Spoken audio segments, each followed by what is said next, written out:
So guys, nandito ako ngayon sa UCM Country Club. So may dala akong mga ilaw na puro Black Dog brands to. So 11 pieces to na ilaw ng Black Dog. So hinintay ko talagang maggabi para masubukan tong mga to kung gaano kaliwanag. So makita nyo rin yung mga features. So isa-isahin muna natin yung mga specs. Then later on, subukan din natin yung mga kung gaano kaliwanag yung mga ilaw. Sakto-sakto at madilim dito. So unahin natin tong Black Dog carrot hanging light. So bakit siya carrot? Kasi yan, hugis carrot siya. So ang kasama nito guys, yan yung USB cord tsaka itong maliit na carabiner. So ang battery nito is 2000 mAh. Then yung waterproof grade nito is IPX4. So ang gaan lang nito guys, 91 grams. So ito yung unang on nya, ito yung unang ilaw, amber. Yan. Then magiging white. Then sabay. So ito, yan. Hinahang yan dito. Para yung liwanag niya pababa. Pero kung meron kayong stand, may 510 yan dito. So crosscast nyo lang. Cute nito. Then next natin tong Black Dog Starcore Tactical Pocket Light. So ang kasama niyan, USB cord. Yan guys. So ang lit lang nito. So ang water grade naman nito is IPX4 din. So ayan, may magnet. Then pwede mo rin siya i-clip. Then meron din siyang Diroscas for 510 connector. So kung meron kayo stand, okay na rin yan. Then yung battery capacity nito is 1200 mAh. Since maliit lang din siya, kaya medyo maliit lang yung battery niya. Siguro maximum nito guys 8 hours. Yan, sa experience ko. Kasi may gamit din ako nito, lalo na pag moto camping. Ganito lang yung dala ko, maliliit. So mamaya subukan natin to guys. Then ito, isa sa mga paborito ko to. Ito yung Black Dog Nightfall Pocket Flashlight. Kaya ako nasabing isa sa mga paborito ko to kasi nagiging headlamp to. Ayan, may kasama siya na para sa ulo. So ito yung USB. Then dito mo i-clip yan pag gusto mo siyang gawing headlamp. So yan guys, yung pinakalikod, dulas nyo nandito. Nakalak na yan. Then papasok nyo lang yan dito. Ano, may hiwa naman yan dito eh. Tapos yan. So pati yung kabila. Pag naayos yun yan ganyan, yan, pwede nyo lagi sa ulo. Tapos hindi yan nasira, so nagagalaw din yan. Yan. Pag nakakabit na, yan, ganyan siya. So guys, magnetic din to. So, pwede mo rin siya isabit, ayan. Then, hindi to waterproof. Wala siyang water grade. mAh niya is 1200 mAh. So mamaya guys, subukan din natin to. Pakita ko rin to sa inyo.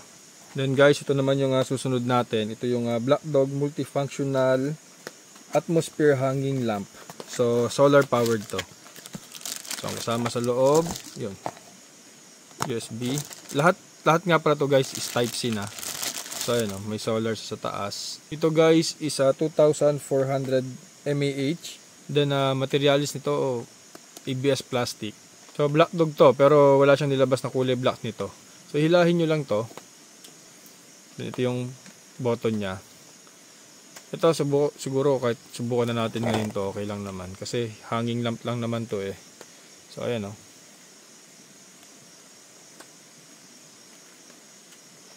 Siya yung tutok. Then next natin itong Black Dog All-Terrain Double-Sided Camping Light.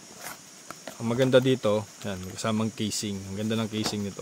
So ito guys, walang problema sa ulan to. Ang water grade nito is IPX5. Then yung battery nito is 5000 mAh. So medyo makunat to guys. So magnetic din. Pwede rin siyang disabit. Yan. Then pwede rin siya sa 510 connector. Mamaya guys, makikita nyo ang layo ng bato ng ilaw nito. Then next natin tong Black Dog Mini Retro Style. Ito ano to guys, lamp.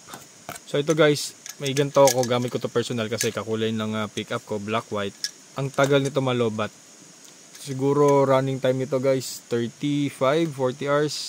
Basta sa pinakamahina lang. Then ang water grade nito guys is IPX4. Tapos yung battery niya is 4000 mAh. Pero yung output kasi nito, kung doon nagkakamali, nasa 2 watts lang pag yung mahina. So ang tagal malobat nito. Then next na natin tong Black Dog Retro Camping Light. So lantern din to guys. Ang kasama rin niya sa loob is USB.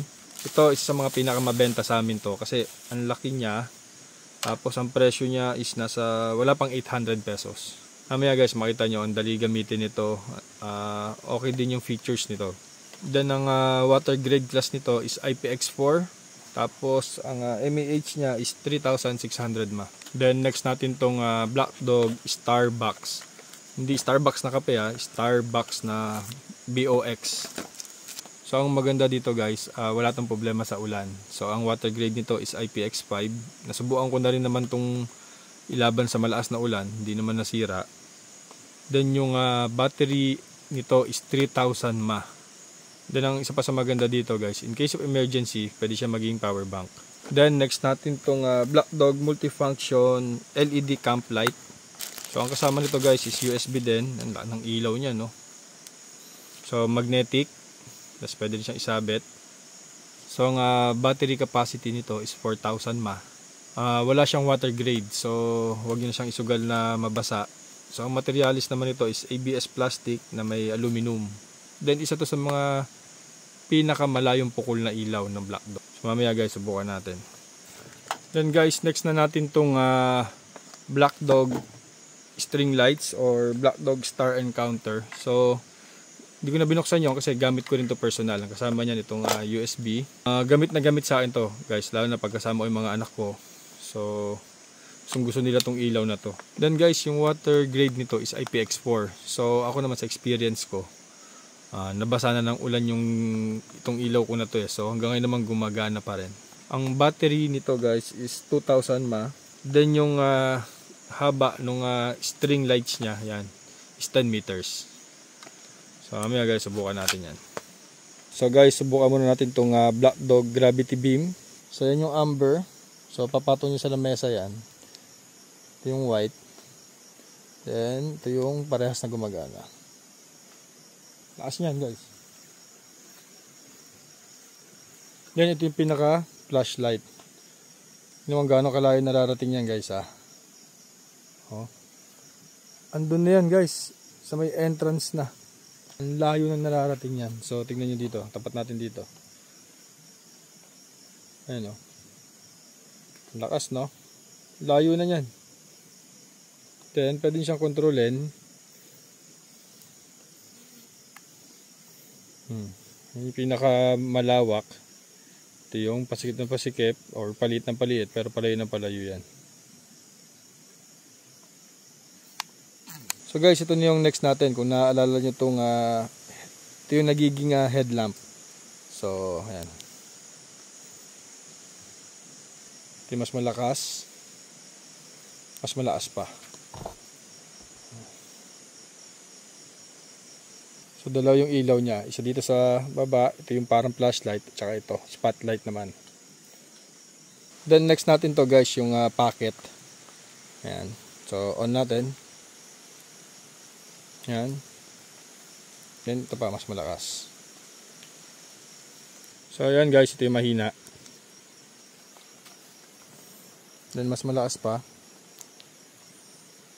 Then ito yung pinakamalakas. So ayan. So imagine kung nakatutok yan sa taas or nakatutok yan sa baba. So gawin nating example yung pickup. So on natin. Ito yung pinakamahina. Ito yung pangalawa. And yung pangatlo. Ito yung pula. Then yung button na to guys sa kabila, para mag-iba naman yung kulay niya. So ayan. So dilaw ngayon yan. Yan yung medyo white, blue, then yung mix. Then guys, kung ito naalala nyo, ito yung Starbucks. So ito malakas din to. Diba? Sinasample ko lang yung sasakyan ko, pero ano. So pahina naman siya. So ganyan kadilim yan. So pag binuksan nyo to, then may ilaw din dito yan sa may harap niya. Yan. Pula, yung pinaka amber, green, tsaka blue. So, ako nagagamit ko to guys pag nagpi-picture ako. Dagdag effect din. Then guys, ito yung next na testingin natin. Ito guys, malakas-lakas to.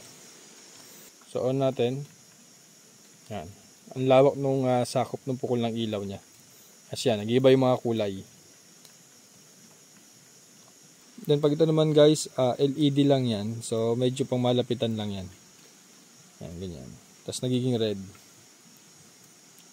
Ito yung malakas na side ng ilaw niya. Itong side na to. Then sa lantern guys, ganito ko na lang siya susubukan. Magbabawas ako ng ilaw sa owning ko. Then bubuksan ko yung mga lantern lights. So ito yung black dog na carrot. And amber. So mas mataas siya, mas maliwanag. Kasi ang bagsak ng ilaw nito pababa eh. Ito yung white. Then parehas. Then next natin tong black dog retro lamp. So yan. Yan yung mahina. So may volume yan dito na button na iniikot lang. Then dumalakas na yan. So pag inikot nyo siya ng inikot, yan, nagiging white. Then pagkakalahati lang, babalik sa amber. Yan yung pinakamalakas ng amber. Mahina. Yan, nagbabago ng kulay. Then next natin tong black dog retro mini lamp. Yan, mas malakas, pinakamalakas. Then off. Mga ganitong lamp mas mataas, siyempre mas marami siyang napupukulan ng ilaw. Then ito yung black dog guys na hinihila. Ito yung button. Yan. So hanging din yan. Button. Yan. Then ito, yun yung may ganyan. Diba? So multifunction. Then guys, ito yung sinasabi ko sa inyo paborito ng mga anak ko. Ito yung ito na yung last. So ito yung string light. So yan, kaya gusto mo siyang sa loob ng tent. So nahihinaan naman yan. It's red. Then ito yung sa string light. So 10 meters yung haba niyan guys. So may iba-ibang ilaw din yan.